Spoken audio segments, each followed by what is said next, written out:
Lucas capítulo 4, verso 1, dice así: Jesús, lleno del Espíritu Santo, volvió del Jordán y fue llevado por el Espíritu al desierto por 40 días.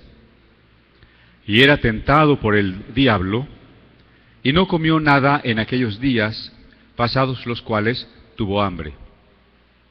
Entonces el diablo le dijo: Si eres hijo de Dios, di a esta piedra que se convierta en pan. Jesús respondiendo le dijo: Escrito está, no solo de pan vivirá el hombre, sino de toda palabra de Dios.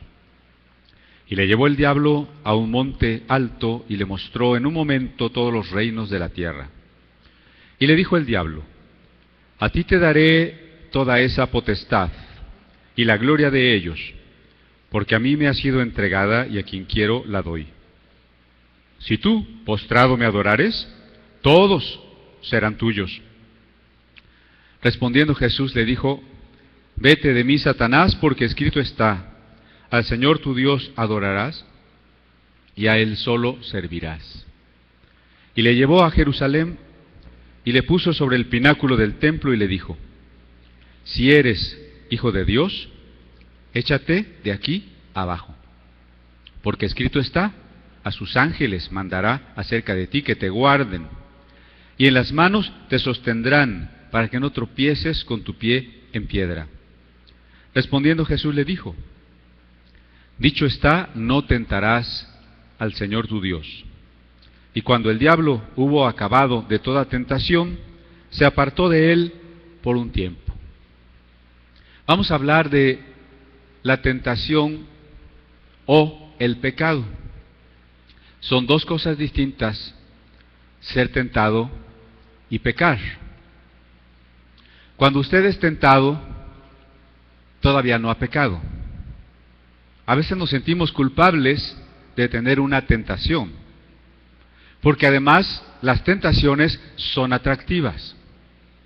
Si no fueran atractivas, no serían tentaciones, ¿sí?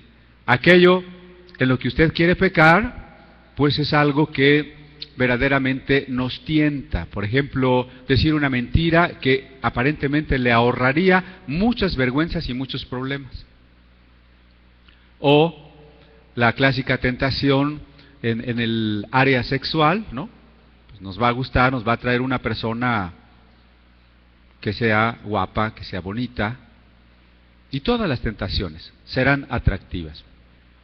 A veces pensamos que si somos tentados, ya somos malvados, ya nos sentimos culpables, ya pecamos.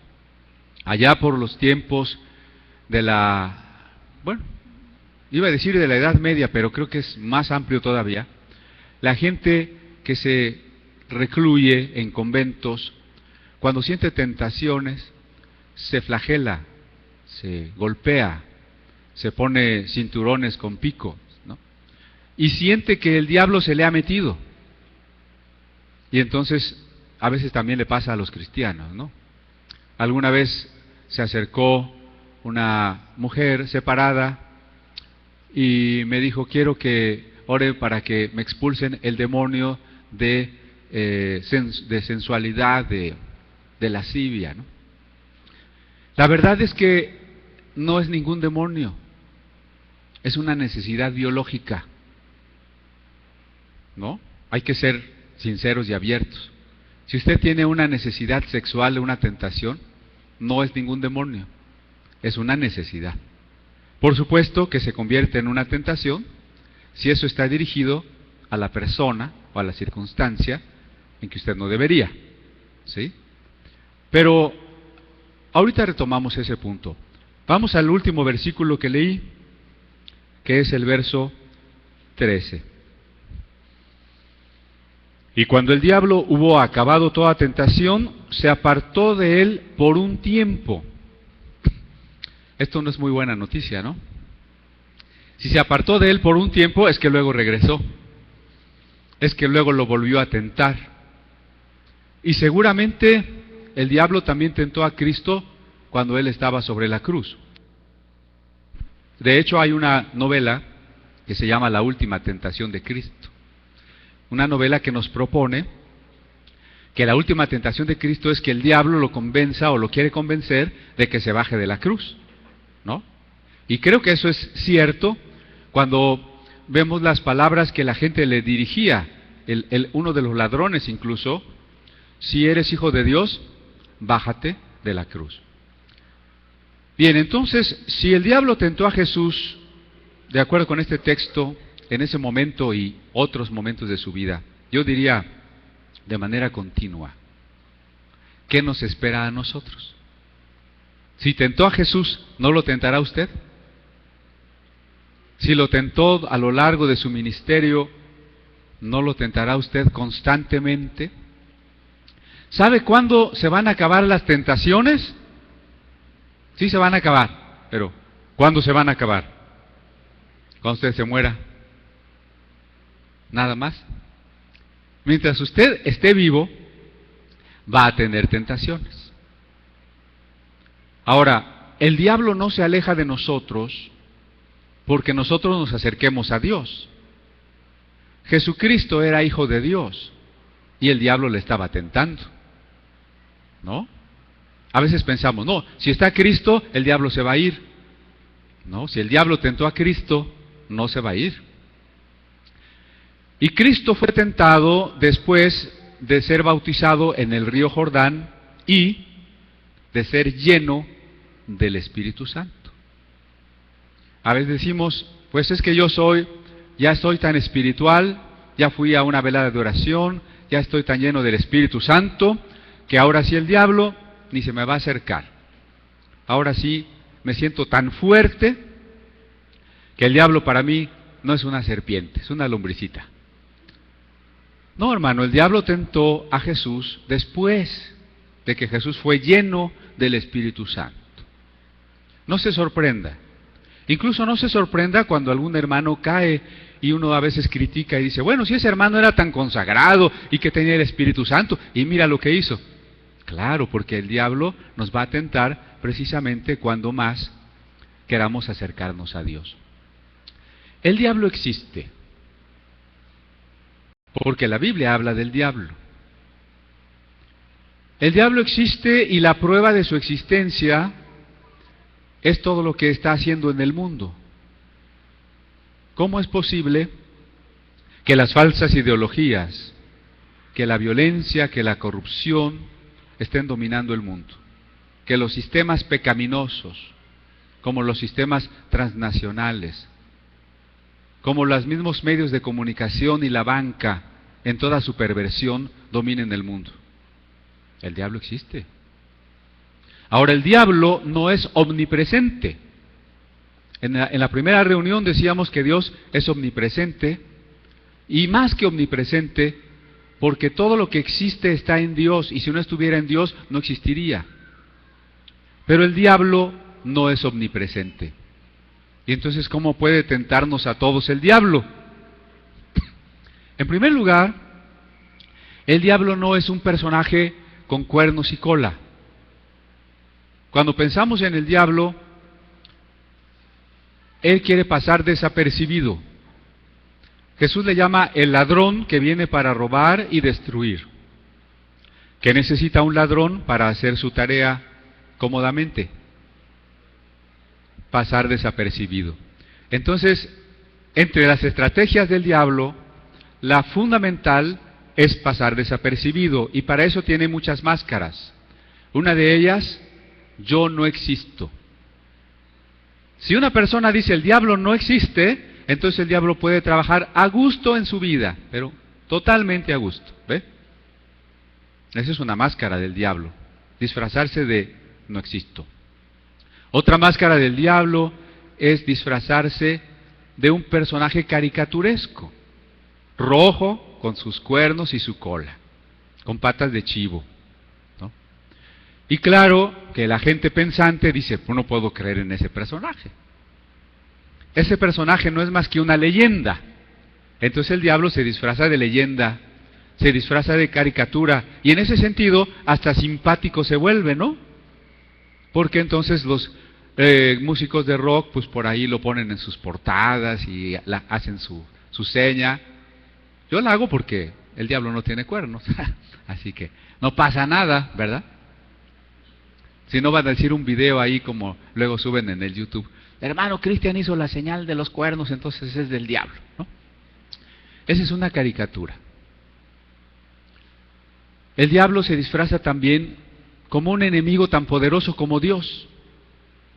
A veces nosotros estamos pensando que hay una lucha cósmica entre Dios y el diablo y que nosotros, haciendo guerra espiritual, le ayudamos a Dios a vencer a ese archienemigo. No, hermanos, Dios no está partido en dos, su parte buena y su parte mala, ni mucho menos hay dos dioses, el bueno y el malo, igualmente poderosos. Solamente Dios es omnipresente, eterno e infinito. El diablo es una criatura y como criatura es finito, es limitado, es un polvito por ahí. El día que Dios diga ya se terminó la tarea para la que me eres útil, al lago de fuego, ¿no? No hay una lucha entre Dios y el diablo. El diablo nos hace pensar a veces que es muy poderoso. Hay iglesias donde se predica más del diablo que de Cristo. Hermano, reprenda ahí la silla donde se sentó, no vaya a haber un demonio. Y todos son demonios, ¿no? Todo lo que usted tenga es demonio, revise su casa, revise todo, no vaya a tener un demonio. Venga a ver si podemos orar por usted para quitarle maldiciones y herencias. No vaya a tener demonios. Se predica más del diablo, como si el diablo fuera tan poderoso. El poder del diablo está en sus estrategias, en mantenernos engañados. Si el diablo nos mantiene engañados, ha triunfado. Si el diablo no tiene cuerno y colas, entonces ¿cómo es el diablo? Pues el diablo es un ser espiritual y los seres espirituales no se ven. Los seres espirituales tienen acceso, vamos a decir entre comillas, a dialogar con nosotros en el terreno de la mente. El diablo va a atacarnos en la mente. Despreocúpese usted por las leyendas. No existen los vampiros. Jóvenes que estén leyendo las novelas de vampiros, no existen los vampiros. No existen los hombres lobo. Tampoco existen los fantasmas, ni el jinete sin cabeza. Y no es cierto que en la casa se levantan objetos y salen volando y se me aparecen los demonios y los muertos y todo eso son supersticiones. Y la Biblia es un libro que derriba las supersticiones. Vamos a decir que la Biblia es un libro iconoclasta, destruye los ídolos, destruye las supersticiones. Cuando el profeta Daniel se enfrentó a la creencia de que el dios Bel se comía las ofrendas, Daniel no cayó en la superstición y dijo, entonces el dios Bel es un demonio muy poderoso y yo le voy a hacer guerra espiritual y le voy a echar aceite. Daniel simplemente echó harina en el piso. Por la noche los sacerdotes entraron a robarse las ofrendas y al otro día Daniel demostró que el ídolo no se comía nada, sino que algunas personas se habían llevado las cosas, ¿no? Entonces la Biblia no cae en el juego de la superstición, sino demuestra las cosas con la lógica y con la realidad. De tal manera que el diablo solo tiene una manera de trabajar, y esa manera de trabajar es invitarnos a nosotros a usar mal los regalos, los dones que Dios nos ha dado. Y lo único que puede hacer el diablo es invitarnos, no puede hacer otra cosa. Alguna vez por equivocación, porque era otra portada, confieso, de una película pirata, resultó que era una película supuestamente de una reliquia, y el diablo perseguía a los que llevaban la reliquia, y entonces el diablo provocaba tempestades y sacaba escorpiones de la tierra y mandaba fuego del cielo, y ese no es el diablo. El diablo de la Biblia está muy limitado. Él solamente puede invitarnos a pecar, ¿de acuerdo? Pero fíjese, invitarnos, no obligarnos. Cuando usted peque, no vaya a decir, fue el diablo. Oye, ¿por qué tomaste eso que no era tuyo? No, pues el diablo, meme. ¿Y por qué adulteraste? No, pues el diablo, ¿no? No. Hermano, el diablo solo nos puede invitar. Pero decíamos, el diablo no es omnipresente, entonces ¿cómo le hace? Bueno, en primer lugar, el diablo en persona solo se ocuparía de gente que tenga influencia sobre muchas otras gentes, porque él no puede estar en todas partes al mismo tiempo. Así, por ejemplo, el diablo puede tentar a Jesús, ¿no? El diablo puede pedir que Job sea tentado. Es decir, personas que verdaderamente están en la comunión íntima con Dios. Porque al diablo no le va a interesar el que de por sí anda mal. ¿Usted cree que el diablo tiene que ir a una cantina y convencer al borracho de que se tome otra? No lo necesita, el borracho se la va a tomar solito y sus cuates le van a decir. ¿Sí? Es como aquel cazador de patos que mandó a su criado por un pato que había matado, pero el criado no se detuvo donde el pato estaba muerto, siguió y siguió con mucho trabajo hasta que atrapó un pato herido y lo trajo. Y le dijo el patrón, ¿por qué no te paraste ahí? Ahí estaba el muerto. Sí, pues el muerto ahí se queda, el que se me iba era el otro, ¿de acuerdo? Entonces, el diablo va a atacar a los que se le están yendo, como el faraón, dice, ya se van los hebreos, regrésenmelos, ¿sí? Pero también el diablo va a influir a las personas que tienen el poder y tienen el gobierno, porque las decisiones que ellos tomen van a ser la injusticia y la infelicidad de millones de personas. Así que segurito el diablo sí trabaja con Peña Nieto y con algunas otras personas de por ahí, ¿verdad? Porque él tiene que ocuparse de aquellos que van a tener influencia sobre los demás. Pero entonces nosotros, ¿cómo somos tentados por el diablo? Déjenme ejemplificar la tarea del diablo como si fuera la televisión. Un personaje de la televisión no está en mi casa, pero su presencia y su influencia puede estar en mi casa, ¿no? Si no, ustedes vean cuando es la hora de la comida, pasan por algunas casas, por algunos restaurantes, y todos tienen a Televisa, ¿no? O sea, desgraciadamente, aunque esos personajes no son omnipresentes, su influencia está en millones de personas, a través de una especie de proyección. Entonces el diablo, efectivamente, a partir del sistema que se llama el mundo, el diablo se proyecta para tratar de influir a todas las personas. Por ejemplo, viene alguien y le dice a usted, oye, pues es que si alguien está sufriendo mucho, está bien que lo matemos, ¿no? Que le apliquemos la eutanasia. Y usted dice, no, pues sí, una muerte digna. Y ni siquiera se ha preguntado qué significaría muerte digna, ¿no? Entonces ya todos los cristianos empezamos a decir, sí, pues para que no sufra hay que matarlo. Entonces ya fuimos engañados. Sin que el diablo tuviera que venir en persona, ya nos casamos con una cierta idea que no es bíblica. Eso es solo un ejemplo, ¿no? Ahora bien, el tipo de tentaciones que cada uno tiene, volviendo a nuestro ejemplo de la televisión, es como el canal que a cada quien le gusta. Uno pone un canal, otro pone otro canal. Para algunas personas, ciertas tentaciones son muy intensas y para otro ni siquiera representa una tentación. Para algunos, el alcohol puede ser una gran tentación y para otros, nada. Para algunos, el aspecto sexual puede ser una gran tentación, creo que para muchos, pero para algunos pocos tal vez eso no sea una tentación. Entonces cada quien tiene sus concupiscencias, o como diría Pablo, las obras de la carne: adulterio, fornicación, hechicería, lascivias, y cada quien tiene el suyo, ¿verdad? Alguien es muy enojón, otro es muy envidioso, otro es muy codicioso, y cada quien tiene. Claro, es muy fácil criticar al otro de la tentación que yo no tengo, y también es muy fácil criticar en el otro lo que yo no quiero que se note en mí, ¿verdad?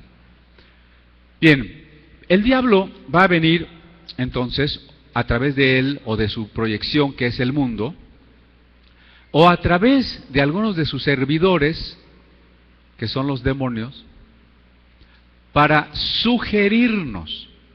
Ese es el punto, ¿no? Esa sería la palabra, sugerirnos. ¿Y qué nos va a sugerir? Básicamente, dos tipos de cosas: pecados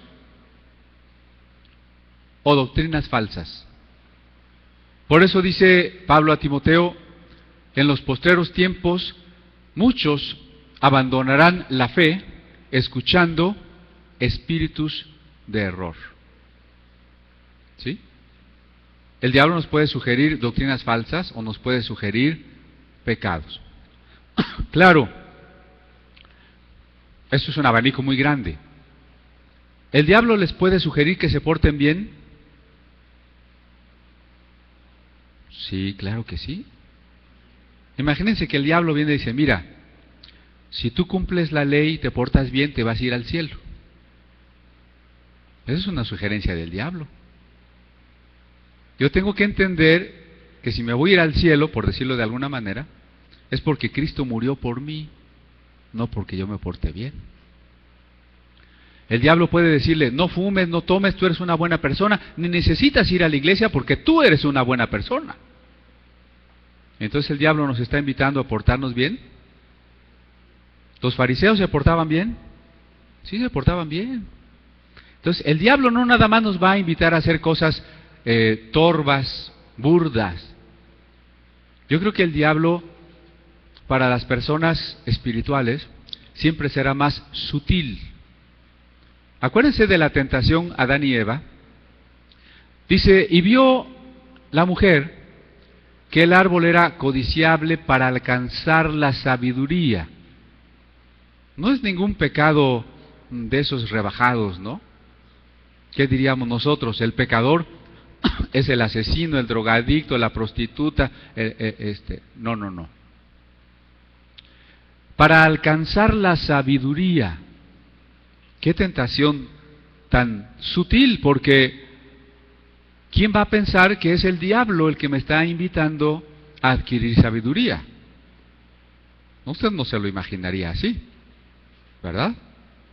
¿Quién va a pensar que es el diablo el que me está invitando a hacer un milagro? ¿Usted cree que el diablo lo puede invitar a hacer un milagro? Pues la primera tentación fue esa. El diablo le dijo a Jesús: di que estas piedras se hagan pan. Es decir, haz un milagro. Entonces el diablo es más peligroso de lo que pensábamos. El diablo utiliza la Biblia, o la Biblia será un libro tan sagrado que con que yo lo deje abierto en mi sala, el diablo se va a ir corriendo. ¿Usted qué cree? Una vez decía una hermana, ¿no?, a otra: deja tu Biblia abierta en el Salmo 91, porque el Salmo 91 tiene mucho poder. ¿Qué es eso? ¿No? O sea, si yo repito la Biblia y repito pasajes, ya se va el diablo.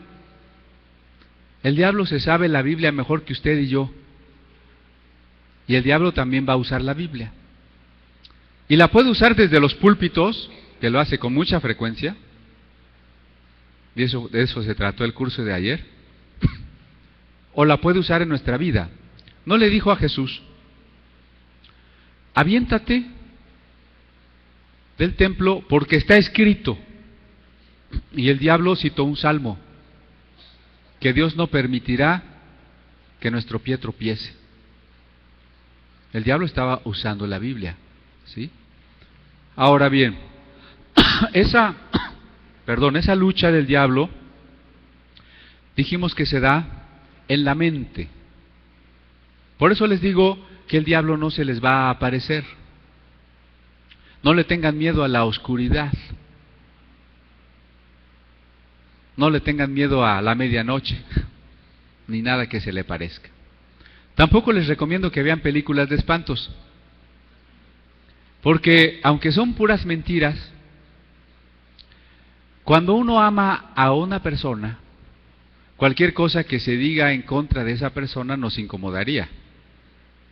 Cuando amamos a Dios, verdaderamente, simplemente nos incomodarían las cosas que van contra Él.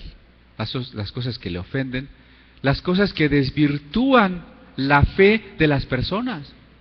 De lo que más me da tristeza con ciertos libros o ciertas películas es imaginarme la manera en que están influyendo para mal, alejando de Dios a las personas. ¿Sí? Pero el diablo entonces va a tener su trabajo en nuestra mente. Yo quisiera, aunque no es tan recomendable ir a varios pasajes, que vayamos solamente a otro pasaje. Algunos de ustedes ya lo escucharon, pero no importa. 2 Corintios 10.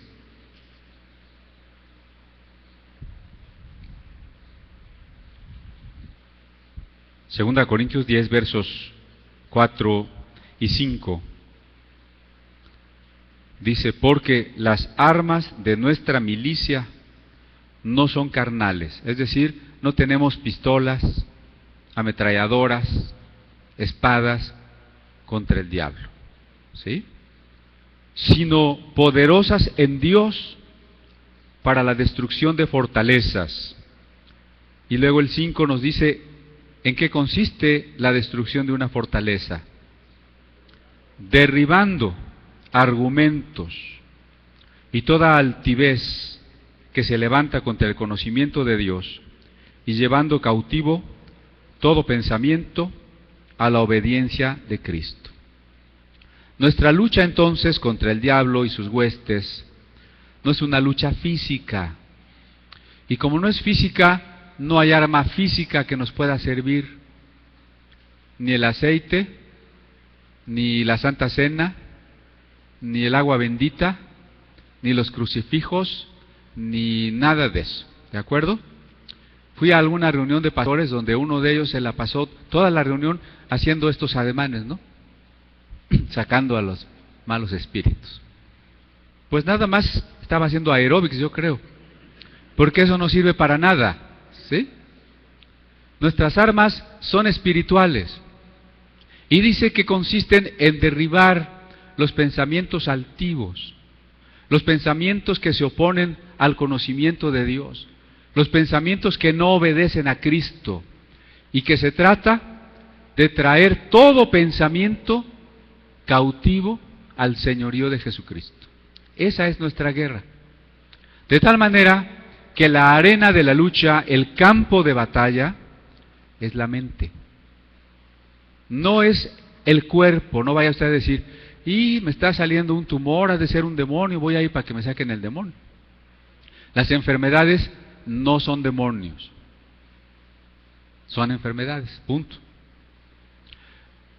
Los pecados no son demonios. No vaya usted a pensar que ese pecado que no ha podido vencer seguramente ha de ser un demonio. No puede ser un demonio porque el responsable de los pecados es usted. Y lo que tiene que hacer es arrepentirse. Los demonios no son problemas. Hermano, es que me ha ido mal económicamente. Pues has de tener un demonio, una herencia de pobreza. Te la vamos a reprender y ya te vas a volver rico. No, no son demonios. Los demonios o el diablo, insisto, solo pueden trabajar en el pensamiento contra nuestro pensamiento. Así que, volviendo a Cristo, cuando estaba Él en el desierto y fue tentado por el diablo, evidentemente no fue la única ocasión que Cristo fue tentado. Las películas y algunas pinturas nos representan a Cristo enfrentando a un diablo físico. Por ejemplo, el grabado de Doré sobre este pasaje, ¿no? Ahí está un diablo con sus alas tipo murciélago y sus cuernos, ¿no? Y ahí está enfrente de Cristo, enfrentándolo. Este pasaje tiene que ser un pasaje figurado, porque no puede ser un pasaje que nos pretenda decir que literalmente el diablo se le apareció a Cristo. Literalmente el diablo sí tentó a Cristo, no estoy diciendo eso, que no. Lo que estoy diciendo es que físicamente no se le pudo haber aparecido. ¿Por qué? Pensemos primero en nosotros. Dijimos que una tentación es más eficaz mientras el diablo pase desapercibido. Por ejemplo, si yo quiero criticar a otro hermano, mientras yo no reconozca que el diablo me está invitando a criticarlo, lo critico. Si antes de criticarlo yo dijera, no, esto es del diablo, ¿qué haría yo? Ya no lo criticaría. Si Pedro, cuando le dijo al Señor, no vayas a Jerusalén, hubiera sabido que era pensamiento del diablo, pues no se lo dice a Cristo. Pero Pedro no se dio cuenta, y Cristo tuvo que decirle, apártate de mí, Satanás. Entonces, es más eficaz la tentación en la medida en que no podamos reconocer al diablo, ¿sí? Por eso Jesús decía, velad y orad. Yo cuando leía esto de niño decía, yo que soy tan dormilón, dice velar, y si cuando Cristo venga no estoy en una velada de oración, me voy a quedar. Voy a tener que ir seguido a las veladas de oración, y ojalá que Cristo venga cuando estemos en una velada de oración. Pero no se refería a que físicamente de verdad no estemos dormidos, sino se refiere a la actitud para descubrir al enemigo. Porque esas palabras las dice en el huerto, cuando aquellos no oraban y se durmieron, dice, velad y orad para que no entréis en tentación. Entonces, velar significa estar muy al pendiente para reconocer al enemigo. Si por el contrario, el diablo no se escondiera, sino se nos apareciera. Imagínese que usted está ahí y va a llegar la tentación, y entonces el azufre, el humo, se aparece un ser monstruoso, ¿verdad? Y le dice, soy el diablo, peca, ¿no? ¿Usted qué diría? Ay, manita, segurito ya no peca. ¿Ve? O sea, si el diablo fuera evidente, usted no pecaría. Es la misma razón por la que Dios no viene y nos tuerce la mano y se nos aparece y dice, vete al culto. Porque las cosas tienen que salir de nuestra decisión. Ni Dios nos obliga, ni permite que el diablo nos obligue. Pero insisto, al diablo le conviene quedarse escondido. Y otro de sus disfraces favoritos, ¿saben cuál es otro de los disfraces favoritos del diablo? Yo. O sea, cada uno de nosotros. Párese frente al espejo y diga, ese es el disfraz favorito del diablo. Porque cuando usted está pensando cosas malas, usted cree que es usted. La primera reacción no es decir, este es el diablo. Pero solo en la medida en que nosotros estamos alertas, en que velamos, podríamos descubrir que la sugerencia viene de algo más allá que nosotros, que no es parte constitutiva de nuestro ser auténtico, es algo que viene de más allá de nosotros, y hay que reconocerlo en primer lugar. Para reconocerlo, debemos de estar empapados de la palabra de Dios. Ahorita regreso a eso, pero entonces, si a nosotros se nos apareciera el diablo, ya no pecaríamos. Imagínense si se le aparece a Cristo, siendo el Hijo de Dios y el que hasta ese momento no había pecado. ¿Usted cree que el diablo, así con toda su figura, como quieran imaginársela, le va a decir a Jesús, adórame, así literalmente, adórame? ¿Qué hubiera dicho Jesús frente a una tentación tan obvia? Bueno, a usted como pecador, o a mí como somos, se nos aparece el diablo y nos dice adórame. ¿Usted qué haría? Pues no lo adora, ¿no? Entonces, quiere decir que toda esta lucha sucedió en los pensamientos de Cristo. Tomarlo literal nos llevaría incluso a un absurdo. Mire, por ejemplo, dice en el versículo 5, le llevó el diablo a un alto monte y le mostró todos los reinos de la tierra Eso es adecuado para los tiempos en que se creía en una tierra plana. Pero dígame usted, ¿desde qué monte se ven todos los reinos de la tierra? Si la tierra es redonda. ¿Verdad que no? Entonces, esto es una manera figurativa de explicarnos en qué consistió la tentación. Acuérdense que Jesucristo sabía desde su juventud que Él era el Mesías. Pero ahora tiene un problema. Ok, soy el Mesías. ¿Y qué tengo que hacer? ¿O qué tipo de Mesías tengo que ser? La creencia común de todos los judíos, de los rabinos, de los discípulos, de su propia mamá, es que debería ser un Mesías glorioso, acabar con los romanos, imponer el reino de Israel en todo el mundo, obligar a los hombres, gobernarlos para la paz. Pero Jesús se encuentra en las Escrituras algunas otras palabras no tan atractivas, no tan claras ni comunes, como herido fue por nuestras rebeliones, molido por nuestros pecados, como Dios mío, ¿por qué me has desamparado? Como un padre Abraham que sacrifica a su hijo Isaac. Y entonces Jesús empieza a pensar que la voluntad de Dios para él como Mesías pueda ser otra, pueda ser la de renunciar a la gloria. Y así lo dirá Pablo en Filipenses, ¿no? Que dejando su trono como imagen de Dios, se anonadó a sí mismo, se despojó de sí mismo.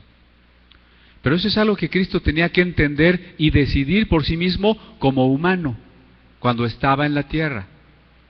De tal manera que cuando Él empieza a dar a la ley una nueva interpretación, la interpretación del amor, Él se da cuenta que un gobierno mesiánico impuesto a los hombres no cambiaría su corazón. Que lo único que puede cambiar el corazón de los hombres es el amor decidido libremente. Entonces Jesús tiene que tomar otro rumbo que no es el que todos los doctores de la ley de su tiempo suponen que debe de tomar. Pero ese camino del despojo de sí mismo, ese camino que lo va a llevar por la ruta de ser rechazado, torturado y asesinado, no es un camino fácil. Si a usted le dijeran, proclama que vas a tener grandes riquezas, o le dijeran, decide que te vas a ir de misionero y allá te van a matar, ¿cuál camino escoges? Entonces es más fácil que dijeran, no, pues yo quiero ser rico, ¿no? Jesús tenía que decidir algo más grave que eso. Entonces se va al desierto a ayunar. ¿Para qué ayunar? ¿Será el ayuno así una cosa mágica? Si ayuno mucho ya voy a tener poder. Si ayuno mucho me voy a purificar y la energía va a poder pasar libremente por mí, ¿o qué? El ayuno no es un acto mágico, no es un mérito. Señor, ya ayuné 40 días, así que me debes, ahora sí ya me tienes que dar los milagros porque ya me lo gané. No. El ayuno es simplemente una manera de meternos con Dios sin que nos importe otra cosa, que nuestra prioridad sea Dios. Si usted tuviera un familiar muy enfermo, en ese momento que está esperando los informes de terapia intensiva, y llega otra persona y le dice, no, mira, vamos a comernos una hamburguesa mientras te dicen si se muere o no se muere. ¿Usted qué diría? Pues no tengo hambre, ¿no? Si lo deja su novia, la que usted quería mucho, dice, pues bueno, vámonos a echarnos unos chilaquiles. ¿Verdad que no? O sea, el ayuno es eso, tengo tal deseo, tal necesidad de Dios que me voy a meter con Dios, no quiero ni comer. Es simplemente eso. ¿Qué es lo que Jesús estaba buscando al ayunar 40 días? Pues tener clarísimo qué clase de Mesías tenía que ser, puesto que regresando del desierto comenzó su ministerio. Ok, cuando regrese del desierto, ¿qué voy a hacer? Me junto a algunos inconformes, forjamos unas espadas y empezamos a rebelarnos contra los romanos. Ese es un camino. ¿O qué voy a hacer? Voy al templo y me convenzo a todos los escribas, los sacerdotes, y hacemos una gran religión y conquistamos el mundo. Tenía muchas opciones. Jesús tenía que saber cuál era. Y ya sabemos hoy, para nosotros ya es fácil, porque ya leemos el texto, después de que pasó. Para nosotros es claro que el camino de Dios era la humildad, la renuncia, la cruz, la pobreza. Mensaje que hoy hemos olvidado en las iglesias. ¿Qué se predica en vez de la humildad? El liderazgo. ¿Qué se predica en vez de la pobreza? Pues la riqueza. ¿Qué se predica en vez de la cruz? Prosperidad y sanidad total. ¿Qué se predica en vez de la vergüenza? El prestigio. En vez del rechazo, la fama. Estamos usando los púlpitos para predicar algo que no va de acuerdo con las bienaventuranzas. Los pobres, los que lloran, los que tienen hambre, los perseguidos, los mansos. Y ahí está el diablo entonces en el desierto para decirle a Jesús, todo esto, véanlo como una guerra en los pensamientos. Y el diablo le diría, o Jesús tendría que haber pensado algo así: mi mamá me dijo que yo soy hijo de Dios, y que un ángel, y que unos pastores, y que unos magos, pero las mamás siempre dicen que nosotros somos non plus ultra, ¿no? ¿Y qué tal si no soy hijo de Dios, si no soy ningún Mesías, si no voy a tener ningún poder para hacer nada? Me estoy muriendo de hambre. ¿Qué tal si hago el primer milagro y así me pruebo que sí puedo tener poder para hacer cosas? Y así ya voy con toda confianza. A ver, que usted le digan, ahorita vete a orar por un enfermo para que sane, y usted dice, no, pues yo ni sé, yo ni sé si va a sanar. Pastor, mejor vaya usted, ¿no? Entonces Jesús dice, bueno, ¿qué tal si primero convierto las piedras en pan? En ese momento lo importante es que Cristo reconoce que esa manera de pensar no es de Dios y ni siquiera es de Él, sino que alguien se lo está sugiriendo. ¿Sí me explico? Y entonces Jesús está lleno de la palabra. Decíamos, para enfrentar al diablo tenemos que estar llenos de la palabra, porque la palabra es una espada, y el diablo maneja muy bien la espada. Si usted no sabe manejar esta espada, pues el diablo, que sí sabe, va a venir y lo va a picar. ¿Sí? Hay que llenarnos de la palabra. Y entonces Jesús dice, bueno, estoy dudando de que en el momento preciso Dios me dirá lo que tengo que hacer y Dios me respaldará. Porque el nombre Jehová también puede traducirse con toda exactitud en un tiempo imperfecto que nosotros llamamos futuro. Yo seré el que seré, que para Moisés significa, tú ve, y cuando yo me tenga que manifestar, me manifestaré como sea necesario. Entonces Jesús recuerda eso y dice, la prioridad en mi vida no es satisfacer esta hambre que después de 40 días ya consume tejidos vivos y se vuelve un dolor atroz. Mi prioridad no es satisfacer esta hambre, ni probarme a mí mismo que de veras soy el Hijo de Dios y que Dios me va a permitir hacer milagros. Voy a depender solo de lo que Dios me diga. Y entonces cita aquel pasaje del Deuteronomio, no solo de pan vive el hombre, sino de la palabra de Dios. Pero todo eso Ve usted los diferentes momentos de la lucha, ¿no? Un diablo disfrazado de mis propios pensamientos, luego la alerta para reconocer que esos pensamientos no son míos, luego el centrarme en lo que la palabra de Dios me dice para poder rechazar esa tentación. La tentación, decíamos, es una invitación. Mientras usted no acepte esa invitación, usted no ha pecado. ¿De acuerdo? Si usted piensa mal de un hermano y está a punto de chismear, qué rico chismear, ¿verdad? Pero está a punto, pero ya no lo hace, no ha pecado. ¿De acuerdo?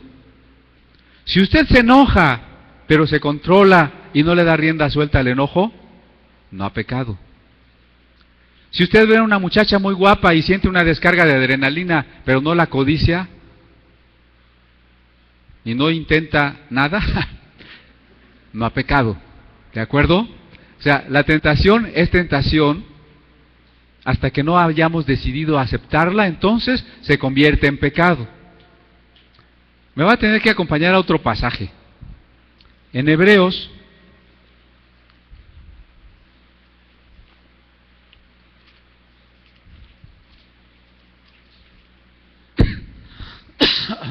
perdón.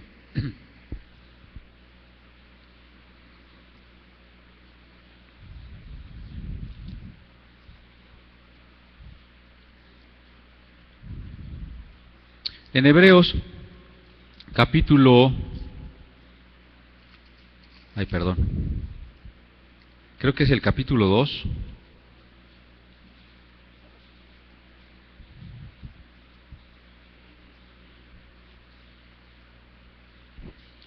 Ayúdenme, dice así, que Cristo fue tentado en todo, pero sin pecado.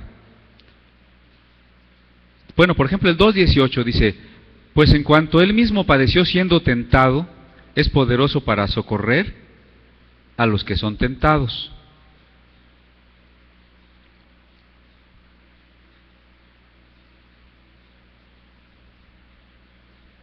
Y está el otro que les comento. ¿Alguien lo encontró? 4:15, gracias, pastor.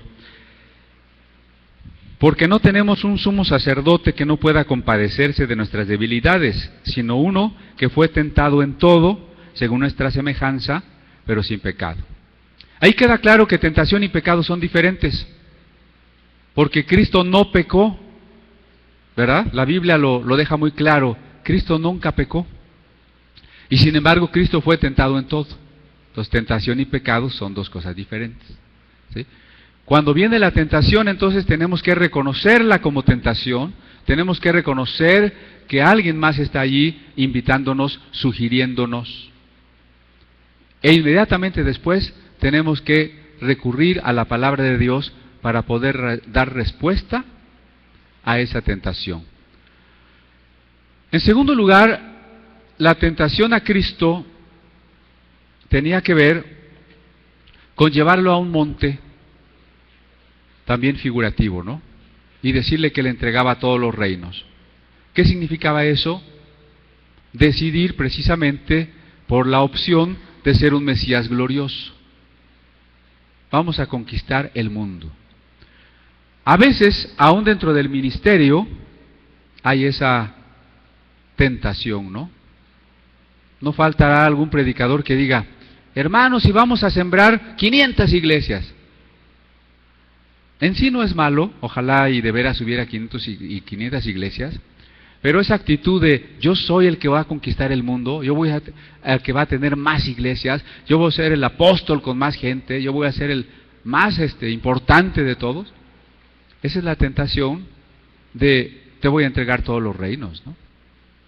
Solamente adórame, pero no es, ya dije, no es adórame porque se me apareció y quiere que me hinque, sino en el momento en que yo escoja la opción del dinero, del placer, de la fama, de la gloria, estoy adorando al diablo. Por eso, estas doctrinas de prosperidad no son una invitación del diablo desde el púlpito para adorarle. Si yo le digo, sale en este momento y ve un automóvil de lujo que te guste y pon las manos en él y proclama que Dios te va a dar uno de esos, estoy haciendo exactamente la tarea del diablo. Le estoy diciendo a la gente que se incline por las cosas del mundo, por la riqueza. Eso es adorar al diablo. Entonces Jesús reconoce y dice, si yo intento ser un Mesías que conquiste el mundo, muchos lo intentaron, Alejandro el Grande, Napoleón, Hitler, Nabucodonosor, etc. Jesús pudo haber caído en la misma idea, pero si yo hago lo mismo, no estaría buscando el amor de Dios por la gente. Estaría buscando las cosas que perecen, las cosas que se acaban, no las cosas eternas. Y entonces Jesús recuerda otro pasaje del Deuteronomio: al Señor tu Dios adorarás y a Él solo servirás. Y eso quiere decir que cualquier cosa, olvídese de los santos y las vírgenes, cualquier cosa que ocupe el lugar de Dios en su vida es un ídolo. Usted lo está adorando. Si usted se jacta y dice, es que yo no adoro a la Santa Muerte, al contrario, yo le hago guerra espiritual. No es cierto, hermano. Cuando usted pone sus intereses antes que Dios, usted es un ídolo. Cuando su familia está antes que Dios, es un ídolo. Cuando su dinero está antes que Dios, cuando su placer, cuando sus planes, cuando su amante está antes que Dios, es un ídolo. ¿Y a quién está adorando usted detrás de ese ídolo? Pues al diablo, ¿no? Entonces, estas tentaciones de Cristo son fundamentales. Como la tercera tentación, dice entonces, le pide el diablo que Jesús exija a Dios un milagro. Uso la palabra exija porque a veces también así se nos enseña. La Biblia está llena de promesas. Amén, ¿no? Es más, hay unas que ya vienen en colores todas las promesas, ¿no? Entonces, como aquí hay muchas promesas, demándale a Dios, porque si está escrito, dile, Dios, yo reclamo esta promesa. Y ahí va el cristiano, de reclamón. Es lo que el diablo le dijo a Cristo. Oye, es una promesa que no te vas a tropezar, que no te vas a caer, que no te va a pasar nada malo. A ver, reclámaselo a Dios. ¿Verdad? Y a veces así estamos con esa actitud nosotros. A ver si es cierto que Dios sana, ¿por qué a mí no me ha sanado? Si es cierto que Dios contesta, ¿por qué no me ha resuelto este problema? Si es cierto que Dios cambia las vidas, ¿por qué no cambia a mi familiar que está ahí todo perdido? A mi hijo borracho, drogadicto, lo que sea. Y le exigimos a Dios. Hermano, quiero probar si de veras funciona esto. Le voy a pedir a Dios un milagro. Si no, pues ya mejor ni vengo. Quiere decir que esto no funciona. Eso es tentar a Dios. Y Jesús vuelve a otro pasaje del Deuteronomio para contestarle al diablo que estaba usando la Biblia, ¿no? En esta tercera tentación, fíjese que el diablo está tentando con la Biblia. Que una doctrina o alguna cosa que queremos hacer pretenda justificarse con la Biblia, no la hace bíblica. Que usemos versículos o lenguaje bíblico para algo, no lo hace bíblico. Lo que es bíblico verdaderamente es aquello que tiene a Cristo en el centro, su persona y su obra. Eso es bíblico. Todo lo que demerite a Cristo en algún punto no es bíblico, aunque jaloneen versículos de aquí y de allá, como la frase conocida, ¿no? Que usamos el texto fuera del contexto como pretexto. Para que una doctrina sea bíblica, tiene que ser coherente con el plan de redención y tener a Cristo en el centro. Por eso cuando el diablo usó la Biblia y le citó el Salmo, Jesús dijo, a mí no me traigas versículos aislados, ¿sí? La esencia de esto es: al Señor tu Dios adorarás y a Él solo servirás. ¿A quién estamos sirviendo? Si usted está sirviendo, siervo es lo mismo que esclavo. Si usted está esclavizado por la superstición, si usted está esclavizado por los deseos carnales, si está esclavizado por la pereza, por la soberbia, por la envidia, ¿a quién está sirviendo aunque usted venga al culto? Pues al diablo, ¿no? Es grave, ¿sí? Entonces tenemos que aprender a descubrir a ese diablo en nuestras vidas. Saber que este es un juego de la libertad. No son los demonios los que vienen y nos obligan a hacer cosas. Todo lo que hacemos, bien o mal, es hecho libremente. Tenemos que aprender a asumir nuestras consecuencias, a ser responsables de todo lo que decidamos. Eso es algo que en sí el mexicano no sabe muy bien, ¿no? Porque el mexicano vota por los que le dicen en el sindicato.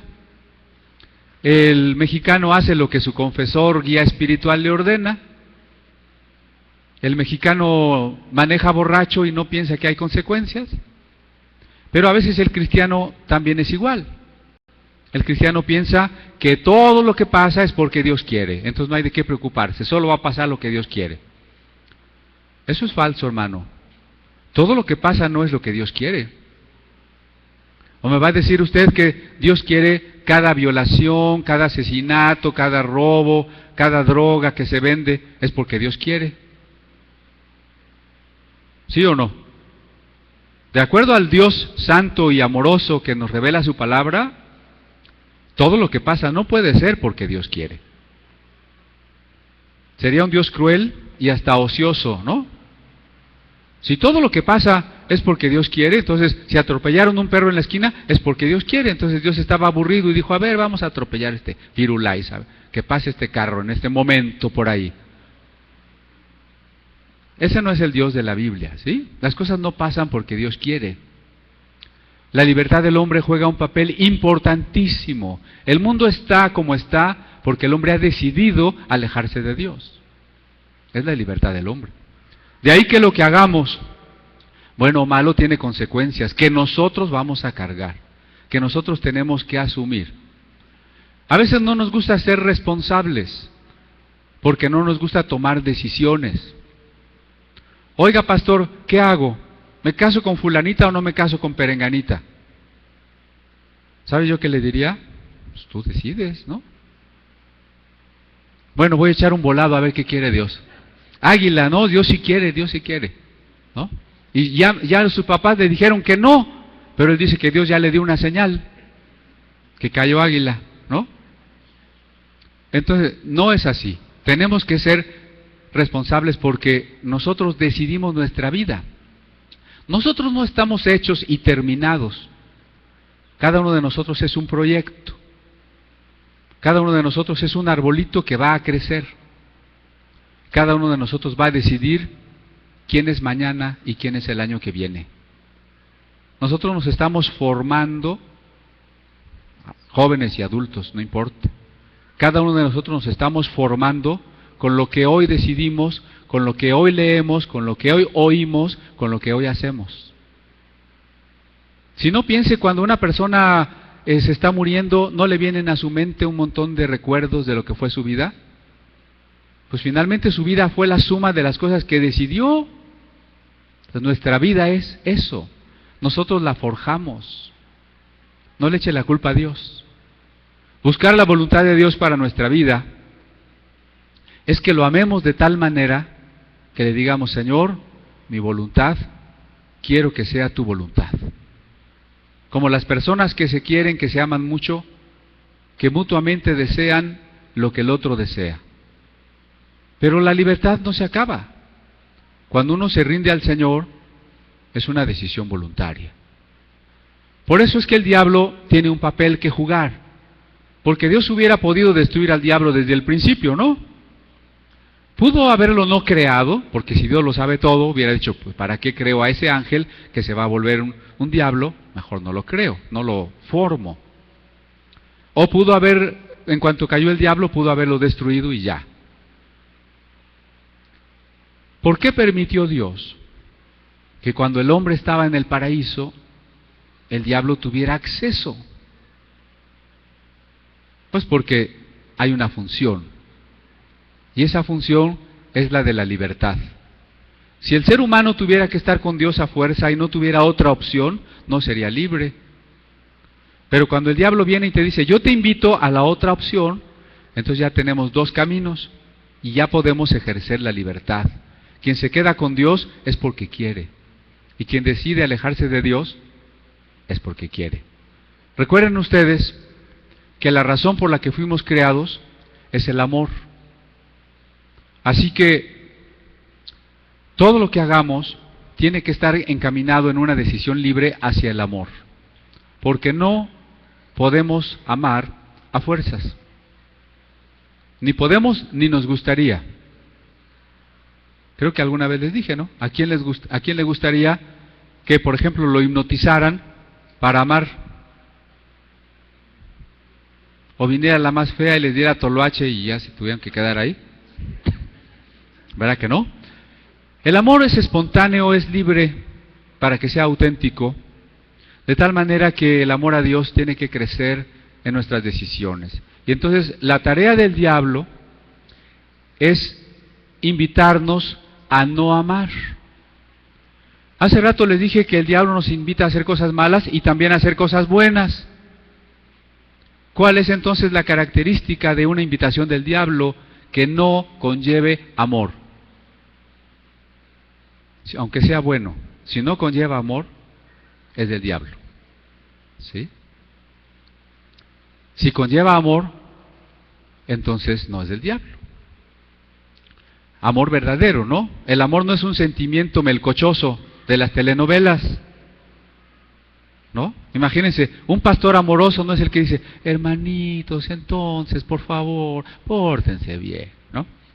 Ese no es un pastor amoroso, es un pastor melcochoso, ¿verdad? El amor es una entrega del ser en sacrificio por la felicidad del otro. Eso es el amor, ¿sí? La entrega del ser hasta el sacrificio si es necesario, por la felicidad del otro. Entendido así, ontológicamente el amor es lo más importante en la Biblia. Es el carácter mismo de Dios.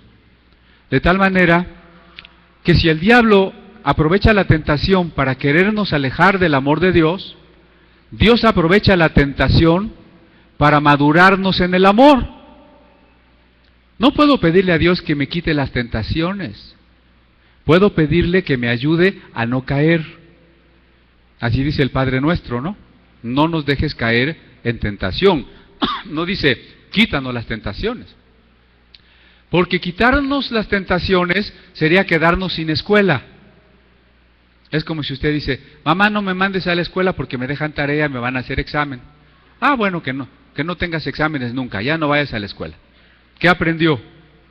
No aprendió nada.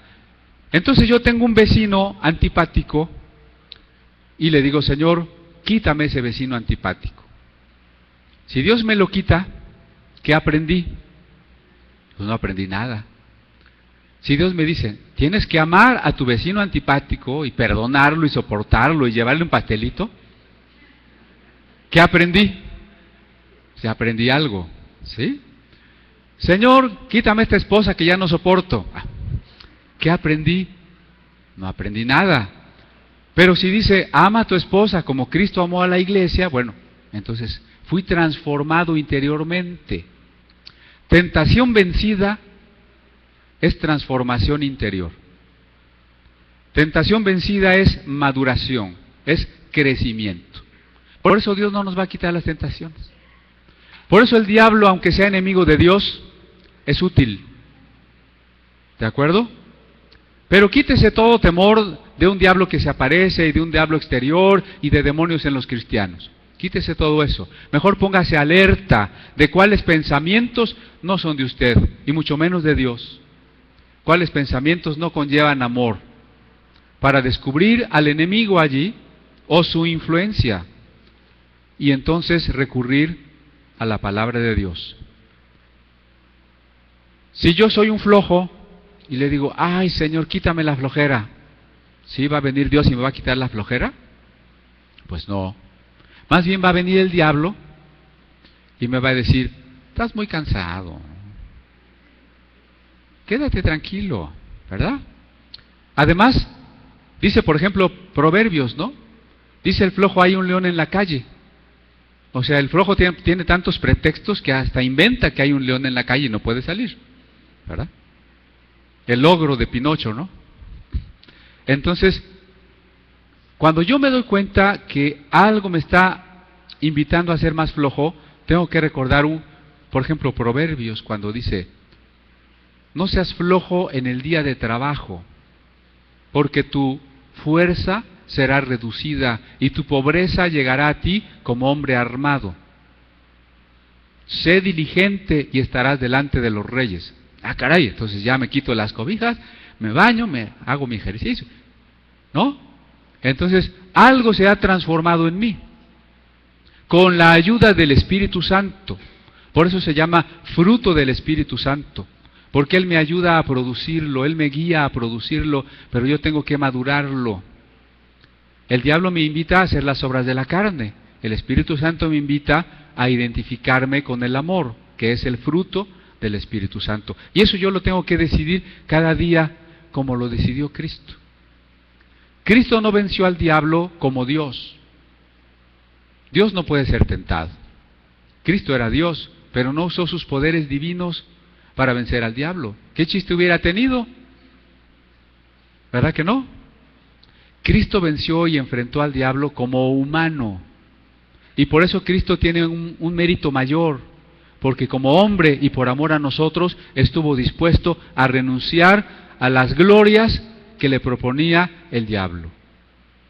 E insisto, no un diablo que se le apareció, sino un diablo que aprovecha nuestros deseos y nuestras necesidades. ¿Quién no tiene necesidad de ser reconocido, aceptado? Pues Cristo renunció a esa necesidad y aceptó ser rechazado y asesinado por nosotros. Por eso Jesús nos invita a tomar la cruz, es decir, el mismo camino que Él. Vamos a orar. Gracias Jesús porque tú escogiste dejarnos en la libertad y llamarnos por el amor para rescatarnos, para transformarnos a través de ese amor que has derramado en nosotros. Hoy que hemos meditado de las artimañas del enemigo, de las estrategias, abre nuestros ojos para ver los planes del enemigo, los pensamientos del enemigo.